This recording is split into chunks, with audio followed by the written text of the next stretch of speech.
कहा कि बेटा संसार की यही पुरानी रीति है, आने वाले को जाना पड़ता है। जाएंगे। बाबा आप लोग चले जाओगे तो हमें कीर्तन कौन सिखाएगा, हमें चरणोदक कौन देगा, हमें भगवत प्रसाद कौन देगा, हम कैसे जिएंगे। बाबा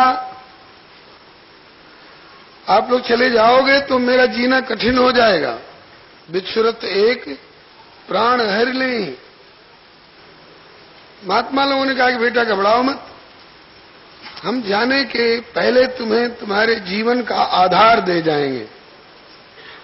हाँ, गले में तुलसी की माला पहरा दी, कंठी जिसको कहते हैं, माथे पर तिलक लगा दिया और भगवान का नाम मंत्र सुना दिया। और मंत्र ही नहीं, मंत्र का अर्थ भी बता दिया, मंत्र की विधि भी बता दी और कहा इसका भजन करते रहना।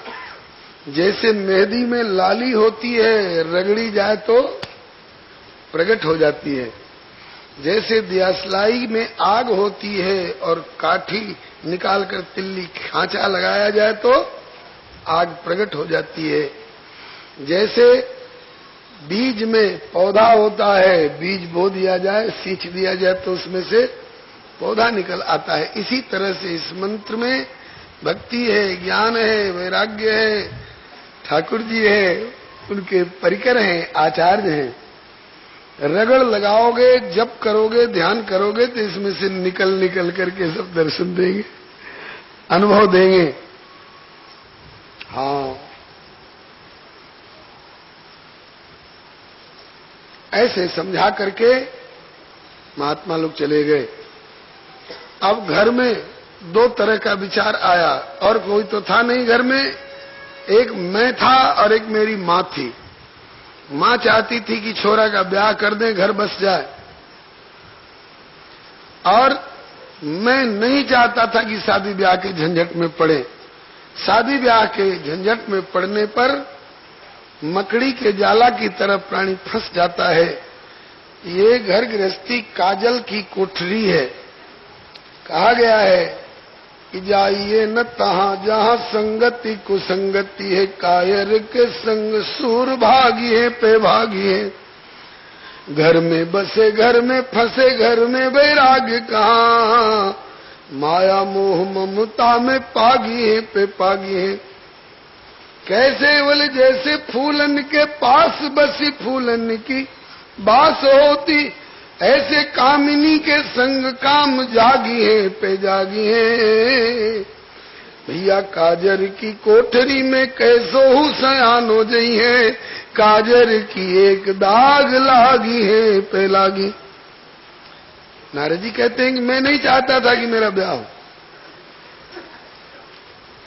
क्यों? इस पर गुरु जी एक उदाहरण देके सुनाया करते थे। एक भीख मंगा दिन भर भीख मांगता मांगता थका हुआ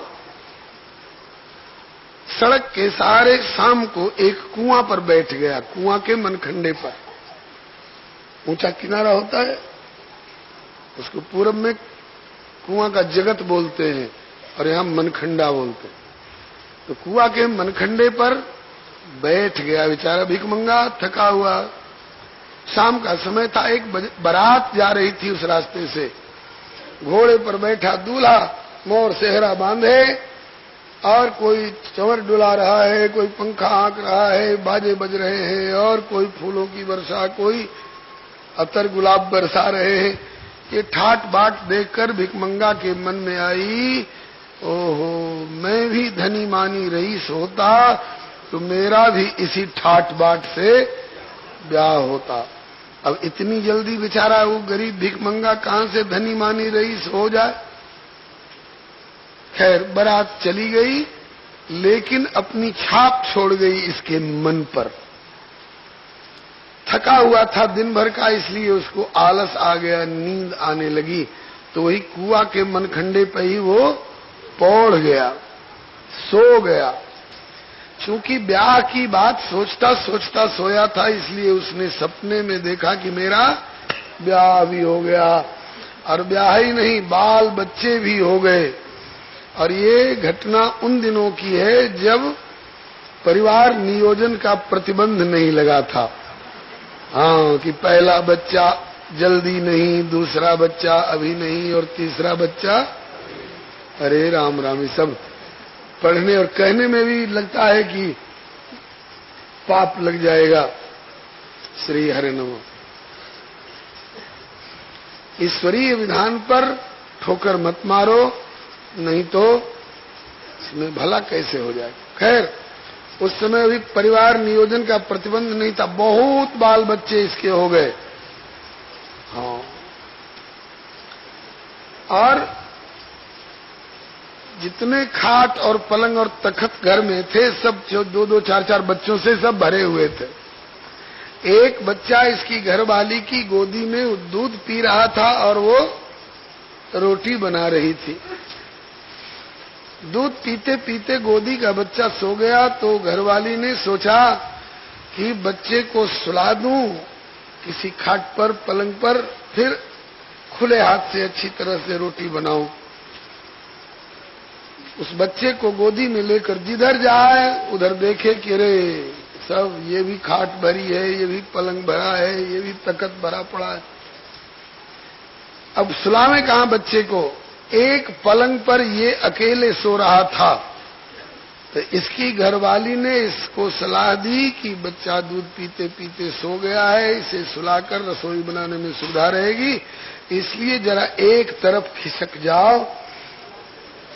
जैसे आप लोगों को कहा जाता है थोड़ा खिसक जाइए तो पीछे वालों को, तो आप लोगों को तो जागृत में खिसकाया जाता है ना। जागृत में खिसकने में कोई खतरा नहीं है। वो सोया हुआ था, उसकी घरवाली ने सलाह दी कि एक तरफ खिसक जाओ तो बच्चे को सुलाकर अच्छी तरह से रोटी बनाओ। तो ये घरवाली के कहने से बच्चे को जगह देने के लिए, और कौन सी घरवाली? सांच माच की? कौन सा बच्चा? सांच माच का?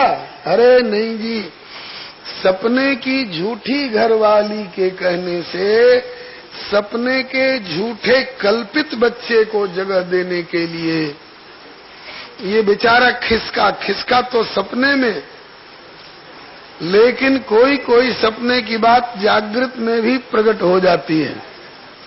उदाहरण के लिए, छोटा सा बच्चा जाड़े की रात में सोया हुआ है, 2 बजे उसे पेशाब लगा। अब आलस के मारे वो छटपटा कर रह जाता है, मोरी पर नहीं जाता है पेशाब करने के लिए, फिर नींद आ जाती है।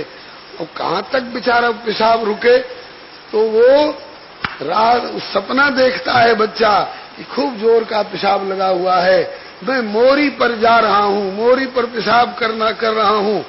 तो उसने सपने में तो मोरी पर पेशाब किया, लेकिन 2 मिनट के बाद जब आंख खुली तो देखा करे बिस्तर गीला हो गया। बोलो वृंदावन बिहारी लाल की। ऐसे ही कोई कोई सपने का व्यवहार जागृत में भी प्रकट हो जाता है। वो खिसका तो सपने में, लेकिन सचमुच में खिसक गया। किधर खिसका? सड़क की ओर नहीं, कुआं की ओर खिसका। सो धमाक जा करके गिरा। धमाके की आवाज सुन करके पड़ोस के लोग दौड़े, क्या हुआ क्या हुआ? देखा कि भिखमंगा कुआं में पड़ा छटपटा रहा है। अरे कोई बचाओ, अरे कोई बचाओ।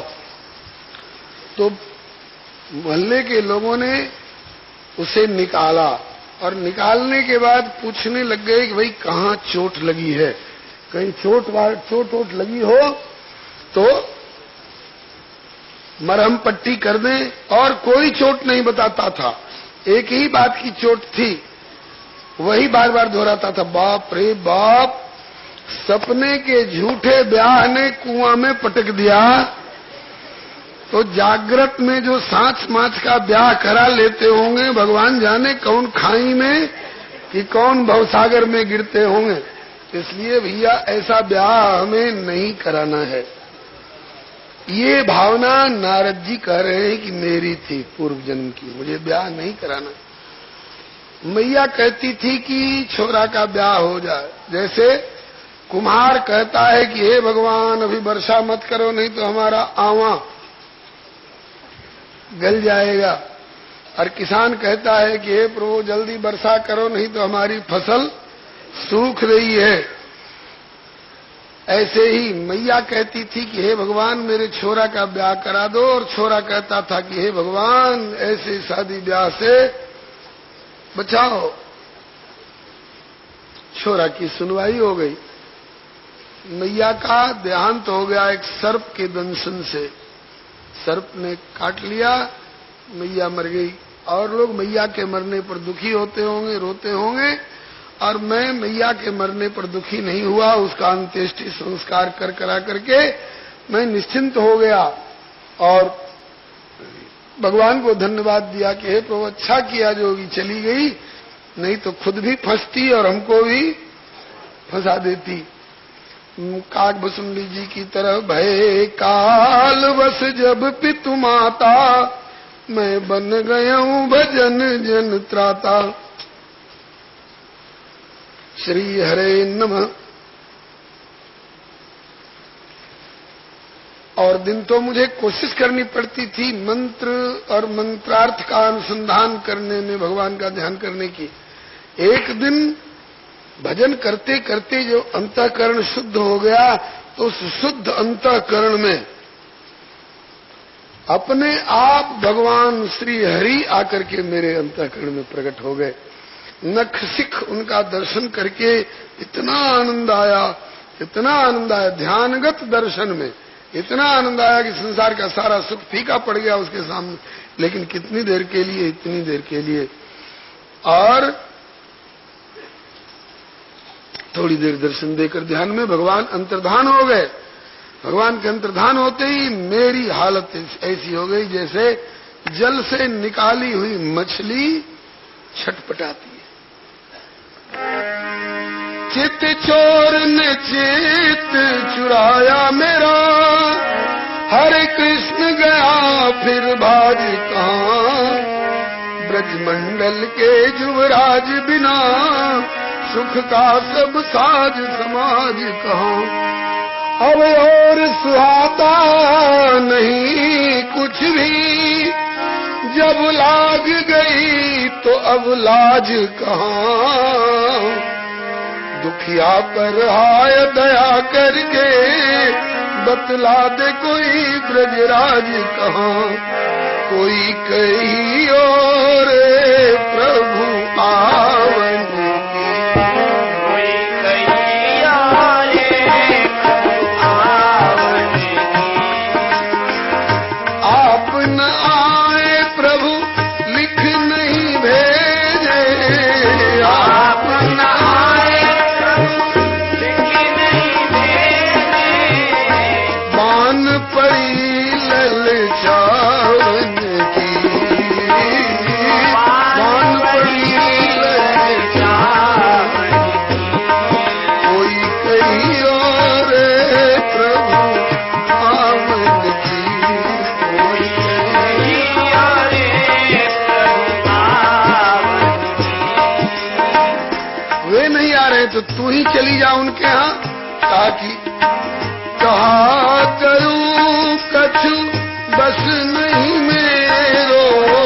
कहा करूं कछु बस नहीं मेरो। पंख नहीं उड़ जावन की, पंख नहीं उड़ जावन की। अच्छा न वे आ रहे हैं न तू जा पा रही है, तो मन को समझा ले। कहा कि ये दो नैना कहा नहीं माने, ये दो नैना कहा नहीं माने।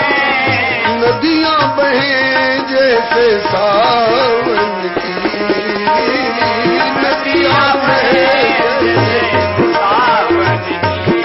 कोई कही और प्रभु आवन की, कोई कही और प्रभु आवन की। इस प्रकार से मैं बेचैन हो गया, छटपटाने लगा जल से निकाली हुई मछली की तरह। मेरी व्याकुलता देखकर, मेरी आर्त पुकार सुन करके और आकाशवाणी हुई, ए बालक, अभी इस जन्म में संतों की कृपा से भजन करते करते तेरा अंतःकरण जितने के लायक हो चुका था, उसके अनुसार मैंने एक बार ध्यान में अपनी झलक दिखा दी, ताकि तेरी निष्ठा को कोई नास्तिक और पाखंडी डगमगाने न पावे। और इससे अधिक प्रत्यक्ष दर्शन का अभी तू अधिकारी नहीं है। श्री हरे नमः। जिसकी आंख का अभी अभी 10 दिन पहले मोतियाबिंद का ऑपरेशन हुआ था, उसकी आंख पर काफी दिनों तक कहते कि हरी पट्टी लगा करके रखना। रोशनी तो आ गई, लेकिन तेज रोशनी में मत ताकना, नहीं तो रोशनी चली जाएगी।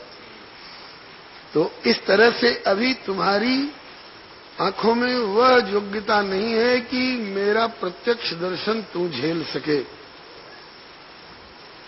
इसलिए इस जन्म में अभी तू और भजन कर, और इस शरीर का जो प्रारब्ध है शेष, उसको भुगतान करके समाप्त कर, और इस शरीर का परित्याग कर।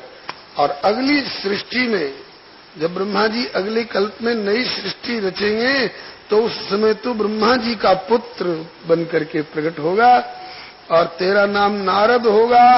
और एक बार क्या, अभी तो एक बार के दर्शन के लिए बेचैन है, और जब नारद होगा तो जब चाहेगा जब दर्शन कर लेगा, औरों को भी दर्शन करा सकोगे। अविपक्व कषायाणाम दुर्दर्शो हमको योगी नाम, इस प्रकार से भगवान ने आकाशवाणी से आज्ञा की। मैं उस आकाशवाणी के अनुसार धीरज धर करके भगवान का भजन चिंतन करता रहा, संत सदगुरु के उपदेश किए हुए मार्ग के अनुसार। समय पाकर के मैंने उस शरीर का परित्याग किया प्रारब्ध भोग समाप्त होने पर, और फिर अब उस कल्प के पश्चात इस कल्प में मैं ब्रह्मा का पुत्र नारद कहला रहा हूं। और ये जो मेरे हाथ में आप जो देख रहे हैं वीणा, ये बाजार की खरीदी हुई किसी प्राकृतिक कारीगर की बनाई हुई प्राकृतिक पदार्थ की ये वीणा नहीं है। देवदत्ताम इमाम वीणाम स्वर ब्रह्म विभूषिताम मूर्छयित्वा हरिकथाम गायमानश्चराम्यहम्। ये साक्षात भगवान नारायण ने वीणा अपने हाथों से मुझे प्रदान की है।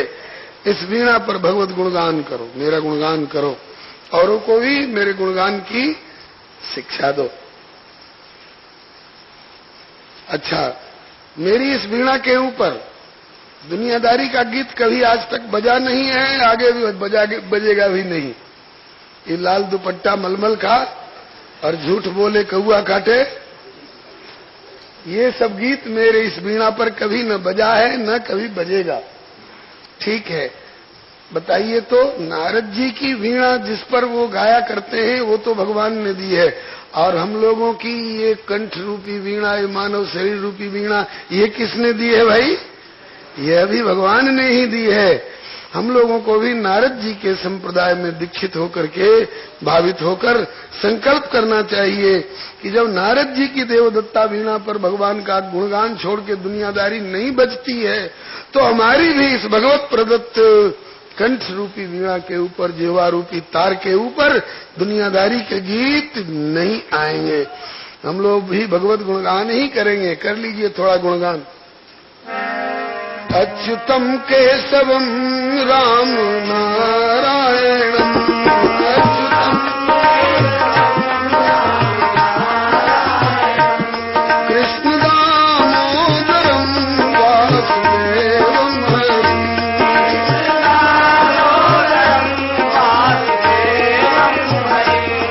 श्रीधरम माधवम गोपिका वल्लभम,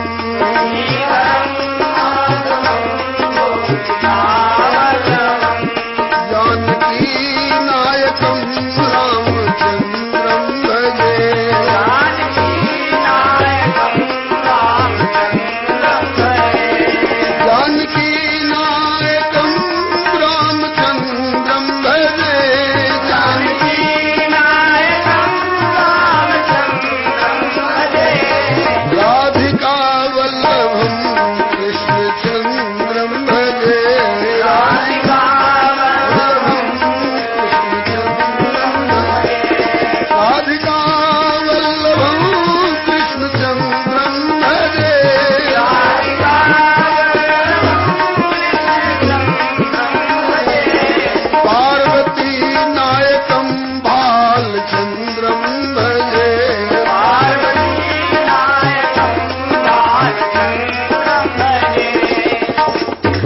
वत्सल भगवान की जय। इसी सिलसिले में श्री नारद जी ने वेद व्यास जी को चतुश्लोकी वह भागवत सुनाई जो अपने पिता ब्रह्मा जी से इन्होंने सुनी थी, पाई थी, और कहा कि हे श्री वेद व्यास जी, आप इसका विपुलीकरण करिए, आप इसका उपबृंहण करिए, क्योंकि अब कलयुग आ रहा है। कलयुग के लोग 4 श्लोकों में ही भागवत के तत्व को, रहस्य को नहीं समझ पाएंगे, इसलिए विस्तृत व्याख्या करिए। ये व्याख्या और उपबृंहण करने का अधिकार सबको नहीं है, क्योंकि आप भगवत स्वरूप हैं, भगवत अवतार हैं, इसलिए यथावत अनुभव कर करके समाधि में और तब आप वर्णन करेंगे। आपके द्वारा जो वर्णित होगा वो प्रामाणिक होगा, इसलिए आप वर्णन करिए। नारद जी ने ये बताया कि मुझको भी सत्संग से प्राप्त होने वाला भगवत गुणगान, भगवत शरणोदक और भगवत प्रसाद और संतों के चरण की धूली, संतों का चरणोदक, इसी ने ज्यादा लाभ पहुंचाया है और इस स्थिति में पहुंचाया है। बंगला भाषा में कहा गया है, भक्त पद राज और भक्त पद जौल और भक्त भुक्त अवशिष्ट, ये 3 महाबौल। इनका प्रयोग कोई करे तो जल्दी से जल्दी इस भगवत कृपा के साधन साध्य पथ पर अग्रसर होता है प्राणी और अनुभूति होने लग जाती है। फिर श्री नारद जी के द्वारा यह चतुश्लोकी भागवत प्राप्त करके और श्री वेदव्यास जी ने उसका उपबृंहण किया, और यहां तक की बात तो समझ में आ गई। अब तदिदम ग्राहयामा सत्सुतमात्मवतांबरम, आत्मज्ञानियों में परम श्रेष्ठतम अपने परमहंस शिरोमणि पुत्र सुखदेव को श्री व्यास जी ने भागवत कैसे पढ़ाई। अब इसमें श्री सुखदेव जी के जन्म कर्म की भी कथा आ रही है, ध्यान से सुनिएगा। श्री सुखदेव जी के जन्म की कथा श्रीमद् भागवत में इतनी खुल के वर्णित नहीं है, लेकिन अन्य तंत्र ग्रंथों के आधार से, गुरु परंपरा से सुनने को मिलती है। उसी के आधार पर श्री सुखदेव जी के जन्म की कथा निवेदन की जा रही है। श्री सुखदेव जी के प्रादुर्भाव में भी श्री नारद जी ही निमित्त बने हैं, श्री नारद जी ही निमित्त बने हैं। कैसे? एक बार नारद जी पार्वती जी के पास पहुंचे, जब भगवान भोलेनाथ भजन में तप में लग रहे थे। नारद जी ने पार्वती जी को उसका दिया, पार्वती तुम बड़े गुमान में भरी रहती हो कि मेरे प्राण वल्लभ भोलेनाथ मुझे बहुत प्यार करते हैं, लेकिन मैं एक बात ऐसी बता दूं कि वो तुमसे बड़ा भेदभाव रखते हैं। ऊपर ऊपर से जरूर प्यार दिखाते होगे, लेकिन भीतर भीतर से बड़ा भेदभाव रखते हैं तुमसे। पार्वती जी हंस गई और बोली कि नारद, मैं अच्छी तरह जानती हूं तुम्हारे स्वभाव को, इधर की उधर और उधर की उधर लगा भिड़ा करके और तमाशा देखने में तुम्हें आनंद आता है। ये तुम्हारी नारदी विद्या, ये तुम्हारी घरफोरी की कला यहां लागू नहीं होगी। मेरे प्राणवल्लभ भोलेनाथ कोई भेदभाव नहीं रखते, मुझे बहुत प्यार करते हैं। अब ठीक है, ऐसा मानती हो तो मानो, लेकिन मैं तो एक ऐसी बात बता दूं कि चट मान लोगी कि हाँ भेदभाव रखते हैं। बस इस वाक्य ने उत्कंठा उत्पन्न कर दी पार्वती जी के मन में। सचमुच में नारद ऐसी कोई बात है क्या? अरे बोलेगी, अब कहो तो बताओ। कहा कि बताओ। तो कहा कि अच्छा ये बताओ कि ये मुंडों की माला क्यों पहनते हैं, ये किसके मस्तक है, बताया है आज तक? बोले नो, ये तो आज तक नहीं बताया। कहा कि बस इसी से समझ लो कितना भेदभाव रखते हैं। पार्वती जी ने इतने पर भी कहा कि नारद, बहुत सारी बातें ऐसी होती हैं जो बिना पूछे नहीं बताई जाती हैं। ना पृष्ठ कस्यचित् ब्रूयात् नाप्यन्यायेन पृच्छतः। बिना पूछे नहीं बताना चाहिए। गुरु बिन प्रश्न न कीजिए, शिष्य बिना उपदेश, भाव भक्ति बिन होए नहीं, ये में ज्ञान प्रवेश। मैंने पूछा नहीं होगा, मैंने जिज्ञासा नहीं की होगी, इसलिए नहीं बताए होंगे। अगर मैं पूछती तो जरूर बता देते। नारद जी ने कहा, इस भ्रम में मत रहो, ये ऐसी गूढ़ रहस्य की बात है कि नाक रगड़ती रह जाओगी, ऐसे वैसे पूछने से बता नहीं सकते। बोले तो कैसे बताएंगे? कहा कि उसका तरीका सुनो। जब भजन तप करके उठकर आते हैं तो प्रणाम करती हो ना? हाँ। आरती उतारती हो ना उनकी? बोले हाँ। भोजन कराती हो ना? बोले हाँ। कहा कि ये तो मेरा धर्म है। तो कहा कि आज जब भजन तब से उठ के आवे ना, तो आज उनको आरती उरती मत उतारना, यूं मुंह फेर करके बैठ जाना। और जब फिर उधर आवे मनाने के लिए तो उधर से भी यूं मुंह फेर लेना। और बहुत हाथा जोड़ी करे कि क्या बात है, तो ऐसे सीधे सीधे मत पूछ बैठना। कहना कि ये रहने दीजिए, ऊपर ऊपर का प्यार दिखाने की कोई जरूरत नहीं है, आप मुझसे बहुत भेदभाव रखते हैं। पूछें कि बात क्या है तो पहले उनसे ठहरा लेना, ऐसे नहीं। पहले वचन दो कि मैं जो पूछूंगी वो बताओगे बताओगे बताओगे। 3 बार कहो कि बताऊंगा बताऊंगा बताऊंगा। जब त्रिवाचा कर दे तब पूछना, तब शायद बता दे तो बता दे। ऐसे समझा करके नारद जी चले गए। और आज शंकर जी भजन तब से उठ के आए तो पार्वती मुंह फेर के बैठी। शंकर जी उधर आए, क्या बात है? उधर से भी मुंह फेर लिया। पूछा क्या बात है? कहा कि रहने दो, ये ऊपर ऊपर का प्यार दिखाने की कोई जरूरत नहीं, मुझसे बहुत भेदभाव रखते हो, आज से तुम तुम्हारे हम हमारे। ना शंकर जी ने पूछा क्यों, क्या बात है? नारद जी आए थे क्या? बोलो श्री नारद बाबा की जय। लक्षण से ही समझ गए कि नारद जरूर आए होंगे, क्योंकि घर में ऐसी लीला तो नारद की करामात है। हाँ जी, नारद जी आए थे। बोले बात क्या है? कहा कि बात क्या है, आप इतना मुझसे भेदभाव क्यों रखते हैं? बोले क्या भेदभाव रखता हूं, बताओ तो सही। कहा कि ऐसे नहीं बताऊंगे, मैं जो पूछूं उसे अगर बताने का वचन दो तो पूछूं। नारद शंकर जी ने सोचा कि नारद ने जो रहस्य उद्घाटन कराना चाहा है, इसका मतलब कि ये नारद की इच्छा नहीं है, ये प्रभु की इच्छा। क्योंकि नारद की इच्छा में और प्रभु की इच्छा में कोई अंतर नहीं। नारद की वही इच्छा होती है जो प्रभु की इच्छा होती है। नारद प्रभु के मन के अवतार हैं। ऋषि नारद हरि भगत सयाने, हरि के मन की रुचि पहचान। जब शंकर जी ने कह दिया कि ठीक है पूछो, बताऊंगा बताऊंगा बताऊंगा, 3 बार जब कह दिया तब पार्वती जी प्रसन्न हो गई। हाथ जोड़ के बोली कि फिर ये मुंडों की माला क्यों पहनते हो, इसका रहस्य बता दो। बोले ना, ये किसके मुंड हैं, किसके मस्तक? चकित हो गए शंकर जी। अरे नारद, आज तो तूने बहुत बड़ा रहस्य उद्घाटन कराया, बता दूं तो कहीं जिद न पड़ जाए, लेकिन वचन दे चुका हूं और नारद की इच्छा है तो भगवान की इच्छा है, ये जानकर बताऊंगा। कहा कि पार्वती, वैसे तो इसमें सूरत सुधन्मा इत्यादि कई भक्तों के भी मस्तक हैं, लेकिन इसमें अधिकांश मस्तक पार्वती तुम्हारे हैं। पार्वती जी ने मेरे मस्तक तो मेरे धड़ पर है, मैं बोल रही हूं, मैं जिंदा हूं, मेरा मस्तक आपके मुंड में, मुंडमाल में कैसा है?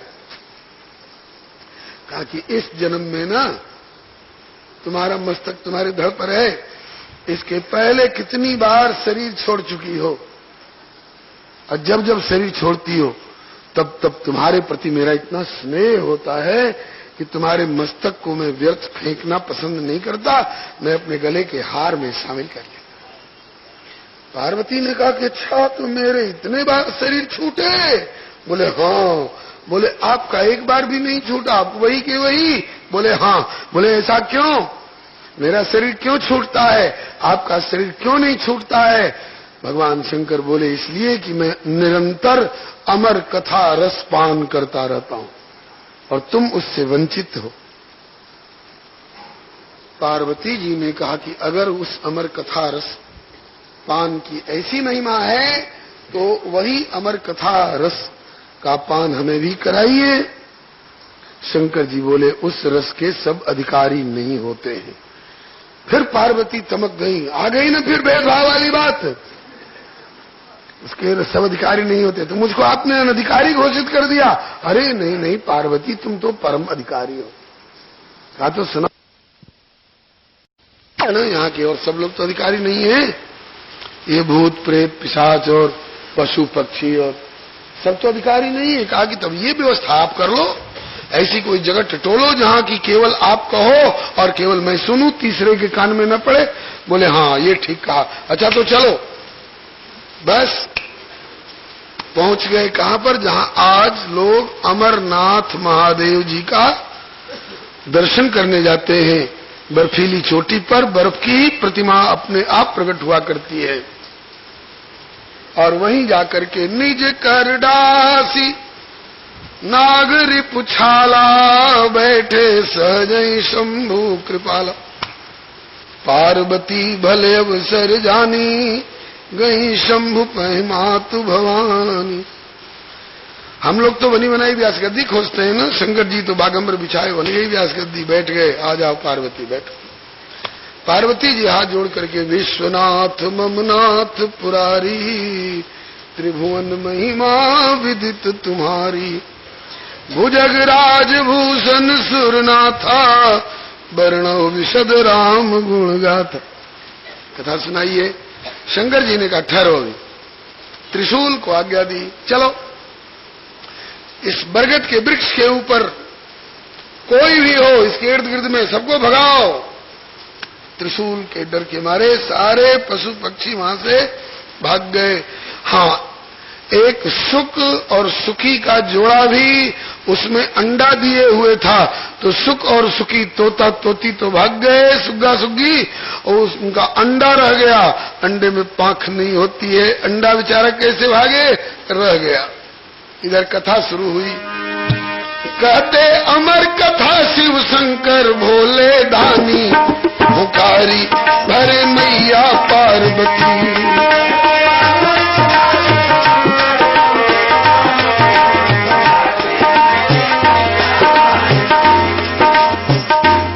पार्वती एक वक्ता हो एक श्रोता हो, तो वक्ता कथा कहता है, श्रोता हुंकारी भरता है। सैकड़ों हजारों वक्ता हो तो हुंकारी भरने की प्रथा नहीं है। नहीं, हजार हजार श्रोता एक साथ करने लग जाए तो कथा उसी में ढक जाए। अकेली श्रोता इसलिए हुंकारी भरती है ना, हाँ भोलेनाथ भरती जाऊंगी। कहते अमर कथा शिव शंकर भोले दानी, पुकारी भर मैया पार्वती।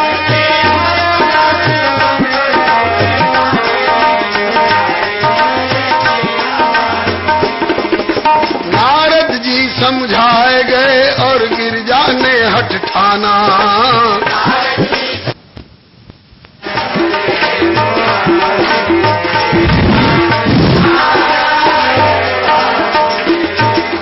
नारद जी समझाए गए और गिरजा ने हठ ठाना।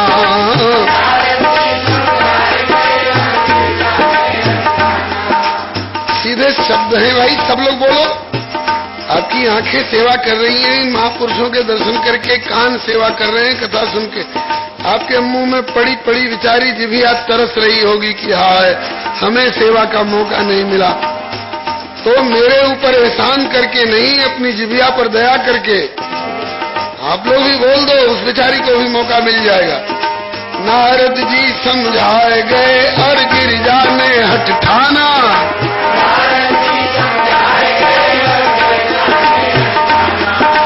पृष्ठभूमि में शंकर जी ने हरि इच्छा अनुमाना।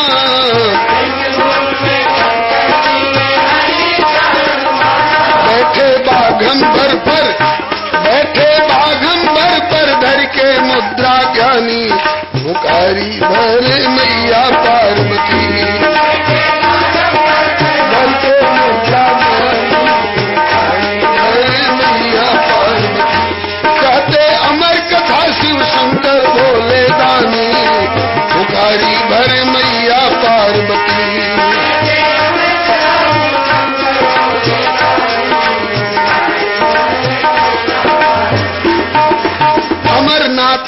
शिखर एक बट वृक्ष विशाल पुराना,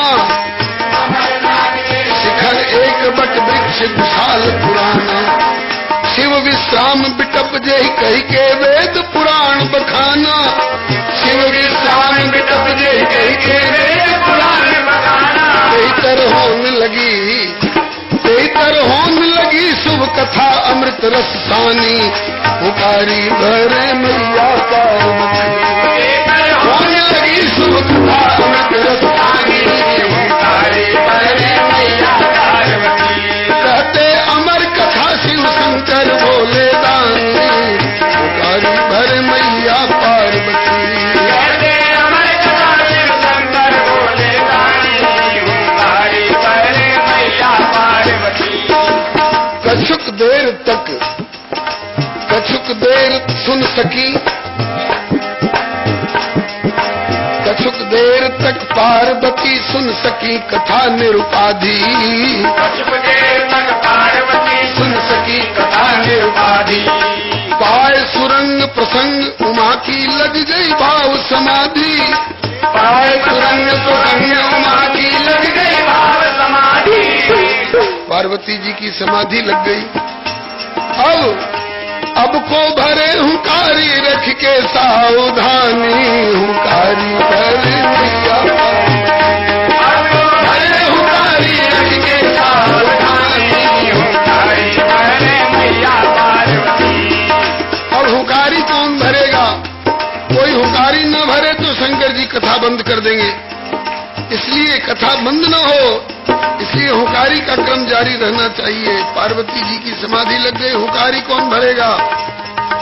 कर कोटर सुख सावक बैठो पकड़ो फुट के अंडा, कर को सुख सावक बैठो पकड़ो फुट के अंडा। वही अंडा जो नहीं भाग पाया था, वो कथा शुरू हुई और अंडा फूट के बच्चा निकल आया, उसके कान में भी अमर कथा रस पड़ने लगा। देखो आ गया अंडा फूट के बाहर। तर कोटर सुख सावक बैठो कढ़े फूट के अंडा, तर कोटर सुख सावक बैठो कढ़े फूट के अंडा। अमर कथा रस पिए प्राप्त भई अद्भुत शक्ति प्रचंडा, अमर कथा रस पिए प्राप्त भई अद्भुत शक्ति प्रचंडा। लाग्यो भरन हुकारी, भरते जइयो, लाग्यो भरन हुकारी ज्यों की त्यों सुख खानी, हुकारी भरे मैया पार्वती। लाग्यो भरन हुकारी ज्यों की त्यों सुख खानी, हुकारी भरे मैया पार्वती। थोड़ी देर के बाद पार्वती जी की आंख खुली, भाव समाधि खुलते माता गिरजा शिव से बोली, भाव समाधि खुलते माता गिरजा शिव से बोली। क्षमा करे प्रभु मैं कुछ क्षण तक कथा से वंचित होली, क्षमा करे प्रभु मैं कुछ क्षण तक कथा से वंचित होली। भगवान भोलेनाथ क्षमा करेंगे, मैं कुछ देर तक कथा नहीं सुन पाई। बोले क्यों? कहा कि अमुक प्रसंग पर मेरा ध्यान चला गया, समाधि लग गई। अच्छा तो तुम्हारी समाधि लग गई थी, तुमने उगारी बंद कर दी थी? हाँ। कहा कि मेरे तुम्हारे मध्य जब मौन हो गई तू, हुकारी कौन भर रहा है? और चोर कोई सुन रहे हो तो सुगना बोलो। और कोई चोर सुन रहा है क्या?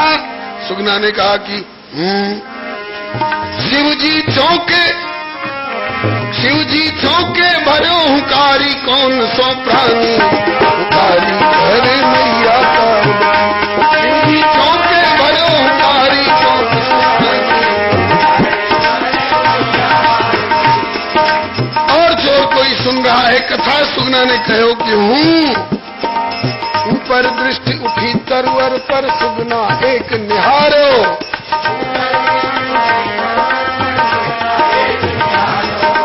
अच्छा एक तो चोरी और ऊपर से सीना झोरी, चोरी चोरी कथा सुनी और ऊपर से कह रहा है कि हूँ। ठहर अभी।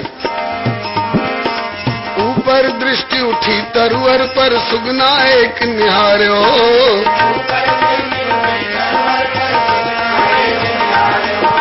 दंडित करने हेतु शिव दौड़े झट त्रिशूल कर धार्यो। दंडित करने हेतु शिव दौड़े झट जावे बच के मोते, जावे बच के मोते कहाँ जीव अभिमानी। पुकारी भरे मैया पार्वती, बच के मोते कहाँ जीव अभिमानी। अब तो अमर कथा रस पान कर चुका है, शक्ति आ गई है। हो भागा सुगना, शंकर भगवान त्रिशूल लेके आगे आगे सुगना और पीछे पीछे प्रलयंकर शंकर त्रिशूल लिए हुए। भागत भागत सुगना वेद व्यास के आश्रम आयो।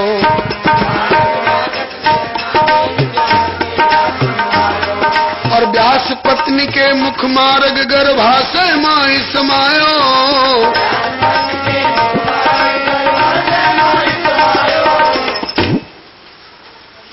वेद व्यास जी के आश्रम पर सुगना पहुंचा भागता भागता। वेद व्यास जी की पत्नी सवेरे स्नान करके धूप में बैठी केस सुखा रही थी और रात्रि के जागरण के कारण आलस में उबासी आई। मुंह खुला हुआ था, जैसे हम लोगों की उबासी और छींक के समय में कभी कभी मच्छर घुस जाते हैं, करके निकालना पड़ता है। ऐसे वो सुगना व्यास पत्नी के मुख मार्ग गर्भाशय माई समाये, भीतर चला गया। तब तक व्यास कुटी पर शंकर पहुंचे आनी।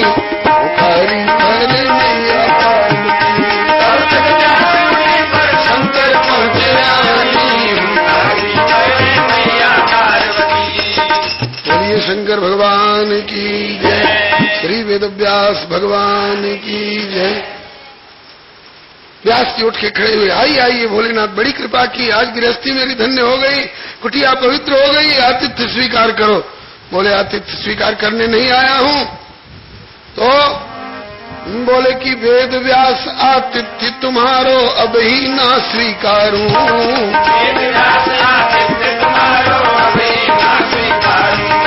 घुसो चोर था घर में मेरो पहले लातो मारूं।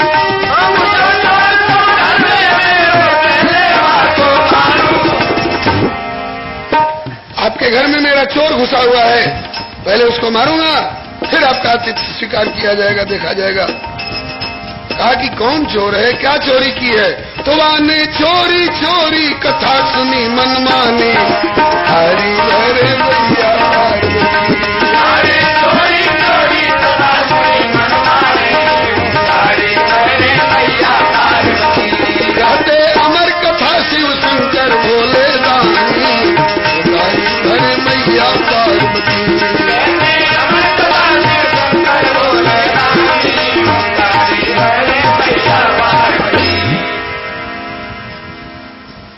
व्यास जी मुस्कुराए और कि भोलेनाथ आप सचमुच में बहुत भोले हो, बहुत भोले हो। क्यों? कहा कि अगर अनधिकारी होता तो सुनता कैसे, और सुन लिया तो अनधिकारी कैसे? जरूर कोई न कोई ये अधिकारी रहा होगा और अधिकृत रूप में आकर के सुना होगा, नहीं तो जैसे सब उड़ गए होते ऐसे ये भी भाग गया होता। जरूर कोई न कोई अधिकारी रहा होगा। कहे व्यास जी भोले दानी लीजिए जरा विचारी। कहे व्यास जी भोले स्वामी लीजिए जरा विचार। कहे व्यास जी भोले स्वामी लीजिए जरा विचारी। कहे व्यास जी भोले स्वामी लीजिए जरा विचार। कैसे सुन तो सुगना जो पे हो तो नहीं अधिकारी। कैसे सुन तो सुगना जो पे हो तो नहीं अधिकारी। घर के ध्यान लीजिए, घर के ध्यान लीजिए भली भांति पहचानी। पुकारी भरे मैया पार्वती ध्यान लीजिए भली भांति पहचानी। पुकारी भरे मैया पार्वती। ध्यान धर के, जरा देखिए ये कौन है, कहां से आया है, किसने भेजा है, किस लिए इसी वृक्ष पर आकर अंडा बना, और किस लिए आपके कथा शुरू होते ही फूट करके अंडा और बच्चा हो गया। जरूर इसमें कोई विशेष कारण है, जरूर इसका कोई विशिष्ट व्यक्तित्व है, जरूर कोई इसका विशेष अधिकार था, तभी यह सुन सका है। आप ध्यान धर के जरा देखिए तो सही। व्यास शंकर जी ने कहा, व्यास जी ठीक कहते हो। छठ शंकर भगवान अंतर्मुख हो गए और ध्यान करके क्या देखा, ध्यान में क्या आया कि नित्य धाम गोलोक का निवृत्त निकुंज, आमने सामने दो सिंहासन लगे हैं, एक पर सर्वेश्वरी श्री राधा रानी और एक पर सर्वेश्वर भगवान श्री कृष्ण, और दोनों के बीच में एक पालतू तोता है, लीला सुख नित्य धाम का पार्षद। और वह लीला सुख, वह तोता जब उड़ करके श्री राधा रानी की हथेली पर जा बैठता है तो श्री राधा रानी पढ़ाती है, पढ़ो तोता, श्री कृष्ण गोविंद हरे मुरारे, नाथ नारायण वासुदेव।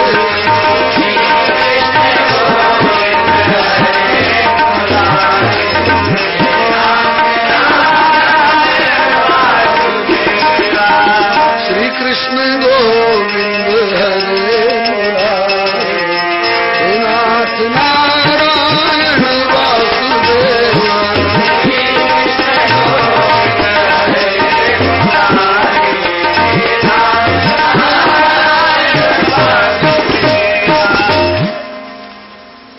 ऐसे श्री राधा रानी की हथेली पर वो लीला सुख बैठता है तो राधा रानी श्री कृष्ण गोविंद हरे मुरारे पढ़ाती हैं, और जब उड़ करके वहां से श्याम सुंदर की हथेली पर जब वो सुगना जाता है, वो लीला सुख जाता है, तो श्याम सुंदर क्या पढ़ाते हैं, अरे राधे सब वेदन को सारे जपे राधे राधे।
शंकर भगवान के ध्यान में आया, और इसके बाद फिर यह भी बात ध्यान में आई कि अब दोनों श्री राधा गोविंद प्रभु दोनों मिलकर के और उस लीला सुख को आदेश कर रहे हैं, ऐ मेरे नित्य धाम के लीला सुख मेरे पार्षद,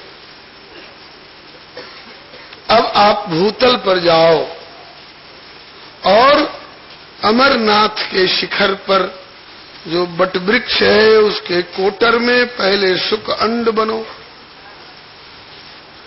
और मैं नारद को भेज करके पार्वती को उसकाऊंगा और शंकर जी को अमर कथा रस पान कराने की प्रेरणा दूंगा, और जब वे उस बटवृक्ष के नीचे कथा कहने बैठेंगे तो औरों को तो भगा देंगे, तुम अंड रूप में नहीं भगोगे, तुम वहीं रहोगे। जब वो कथा शुरू कर देंगे तब तुम अंड में से फूट करके सुख शावक हो जाओगे, तोते के बच्चे हो जाओगे, और फिर शंकर जी जो अमर कथा रस पान कराते रहेंगे उसका पान पार्वती तो करेंगी करेंगी, तुम भी उस रस का पान करोगे, और फिर भेद खुलने पर शंकर जी त्रिशूल लेकर तुम्हारे पीछे दौड़ेंगे, तुम भागते भागते व्यास जी के आश्रम पर जाओगे, व्यास पत्नी के मुख मार्ग से उनके उदर में प्रविष्ट होगे और फिर शंकर जी के का आशीर्वाद प्राप्त करके तुम सुख सावक नहीं रह जाओगे, बल्कि सुखदेव मुनि के रूप में प्रकट हो करके और वही अमर कथा रस प्रवाहित करके जगत का कल्याण करोगे। ये सारी बातें तब शंकर देखे उधर ध्यान, सारी बातें शंकर जी के ध्यान में आ गई, स्पष्ट हो गई। तो अंतर्मुख हुए भोले बाबा भेद भली विधि पाए,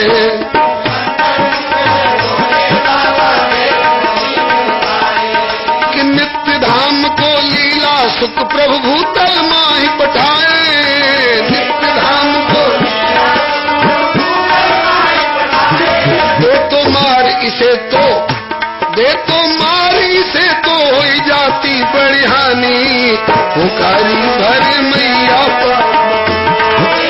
मारी से तो हो जाती बड़ी हानि, पुकारी भर मैया। आंख खोल शिव बोले, शंकर जी ने आंख खोल ली और व्यास जी को धन्यवाद दिया। व्यास जी अच्छा किया जो आपने मुझको संभाल दिया, नहीं तो मैं तो हवावेश में था, मैं इसको मार डालता, फिर क्या होता। आंख खोल शिव बोले हमारी बात आपने साधी, नेत्र खोल शिव बोले हमारी बात आपने साधी, नाही तो या को मार आज मैं बन जा तो अपराधी, नाही तो या को मार मेरे सिर पे लगती, मेरे सिर पे लगती घोर कलंक निशानी, पुकारी भर मैया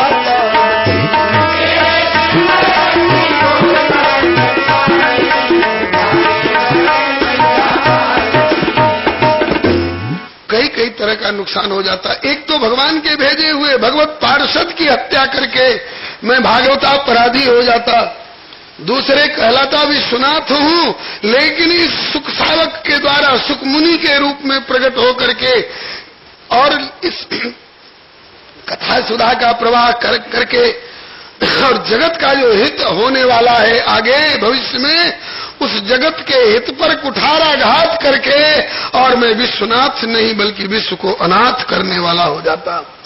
बहुत बड़ा अपराध हो जाता। आपने अच्छा किया जो मुझे सलाह दी कि जरा ध्यान धर करके समझ लीजिए, यह कोई अधिकारी है, सचमुच में तो परम अधिकारी है, भगवान का भेजा हुआ भगवत पार्षद भगवत स्वरूप है। अच्छा किया जो आपने मुझे संभाल दिया। और इसको मारने के लिए आपकी पत्नी की भी हत्या करनी पड़ती, क्योंकि उनके उदर में समाविष्ट था। अच्छा किया जो आपने संभाल दिया। अब मैं प्रसन्न हूं, आशीर्वाद भी दे रहा हूं और आपका आतिथ्य भी स्वीकार करूंगा। अब मेरो आशीष अहे तब नारी उदर सुख छोना,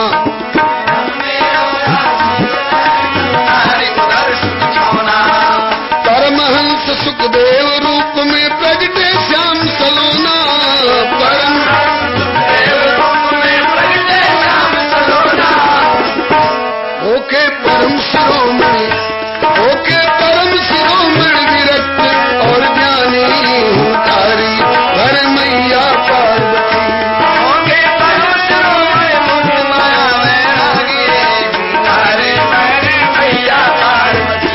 कहते अमर कथा शिव शंकर भोले धानी भर मैया पार्वती, अमर कथा शिव शंकर भोले धानी भर मैया पार्वती।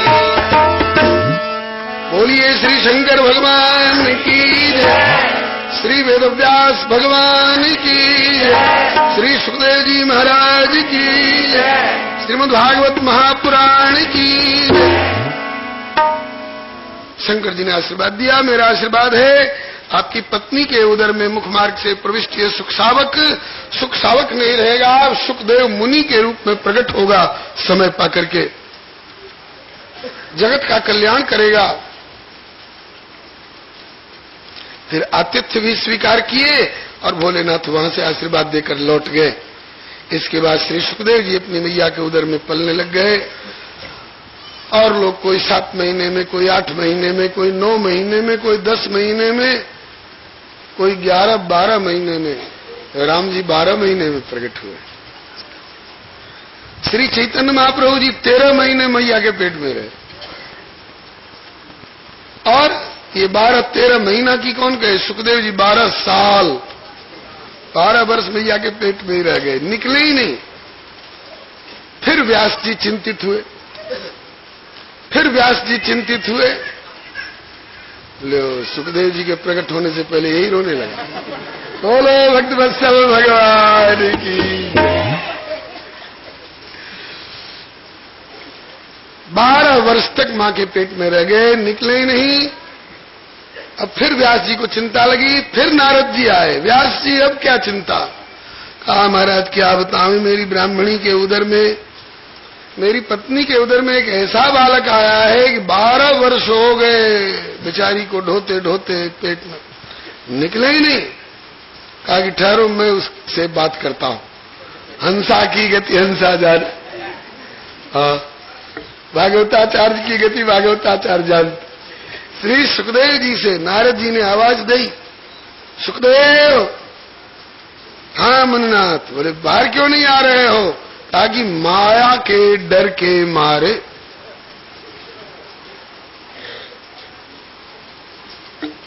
आगे श्री कपिल देव जी और देवहूति जी के संवाद में आप लोग सुनेंगे कि जब बालक मां के पेट में आता है, खास करके मानवी के गर्भ में, तो 7वें महीने में उसे बड़ा सुंदर ज्ञान देते हैं भगवान।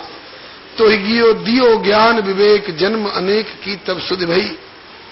और जब तक पेट से बाहर नहीं आता है तब तक उसका ज्ञान निर्मल बना रहता है।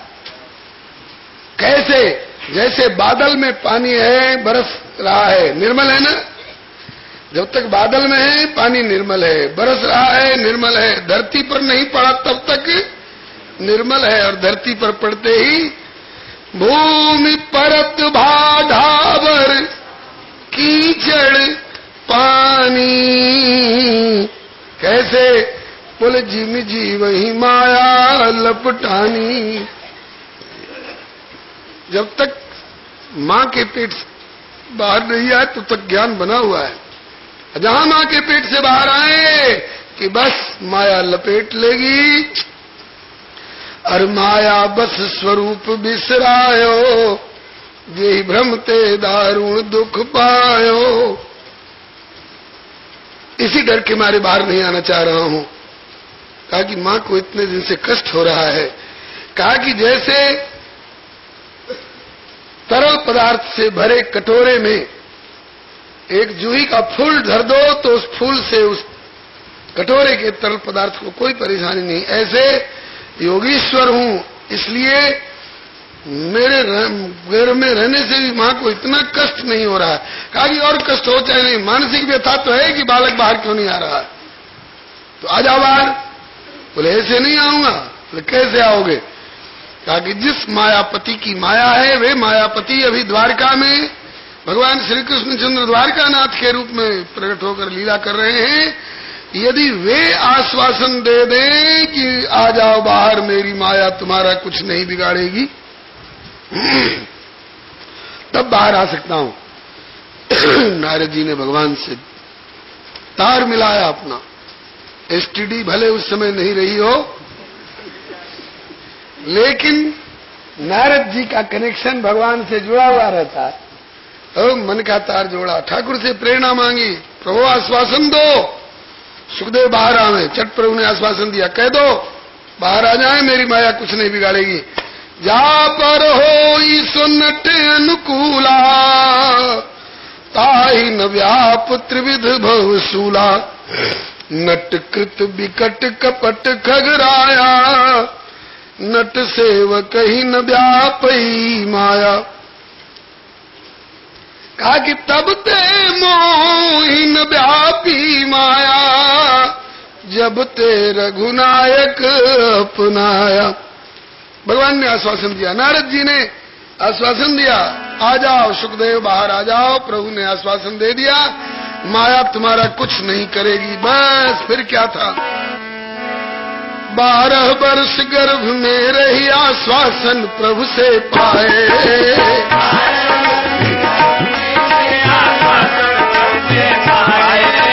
तुम्हें न व्यापे माया कबहू सुन के बाहर आए।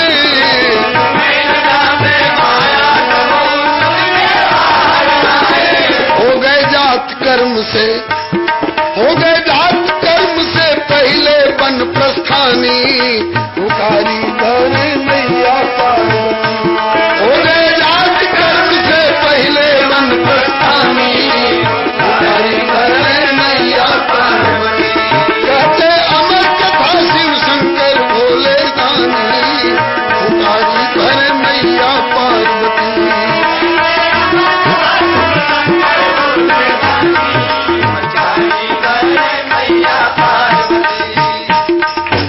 श्री सुखदेव जी महाराज की जय। मां के पेट से बाहर आए, चूंकि माया से इनको मुक्त कर दिया गया था, इसलिए न भूख लगी, न प्यास लगी, न क्या क्या करके रोना पड़ा। मां के पेट से निकले, जिनका अभी न नांदी मुख श्राद्ध हुआ था, न नाल छेदन हुआ था, अपने संकल्प से सब नाल छेदन अपने आप हो गया। और उठे और चल दिए। 12 वर्ष की अवस्था में तो प्रकट हुए हैं। जब प्रकट हुए तो लगता था